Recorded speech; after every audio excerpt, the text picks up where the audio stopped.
Oluvannyuma lw'emisu ebyobulamu okwongera okujja abantu abakola emirimu egy'enjawulo ku muggalo abatagyiddwako omuli abakola mu babaala si basanyufu. Kati nawulidde minisita wa health ng'agamba nti bannannyini mabaala tusobola kukozesa premises zaffe mu other businesses.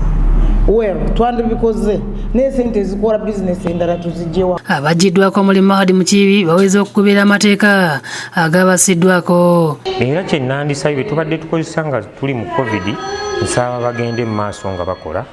Ne bano abadde batannaba kubanga balinze gyimu ziggulewo nsaba nabo bakomewo. Bo abasino bategeeza nti nga COVID tannajja basobolanga okufuna abantu 12 buli firimu n'ebeeraliikirivu okuba nti kati abantu tebajja. Paulo Semanda agamba nti ekisinga okumuluma kwe kubanga abakola firimu bakendeeza okuzifulumya.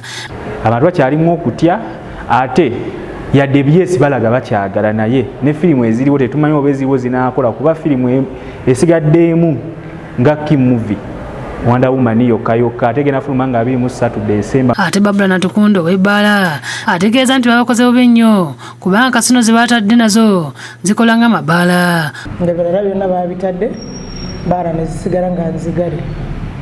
Kati neneebuuza kati omuntu bw'ogamba nti oguddewo gatherings ngu abantu 2 n'ogulawo church n'oteekamu abantu 2 n'ogamba ebbaala esigale nga nzigale ng'ebbaala esobola kubeeramu n'abantu 20 oba 10. Ono agamba nti abantu batono nnyo bagenda kukola masaagi era ng'olunaku bakola ku bantu nga 5. Very many few people abakola masaagi. Kati masaagi omuntu bamukolerako 3 mu bifo bino ebyaffe 3, 2, 4.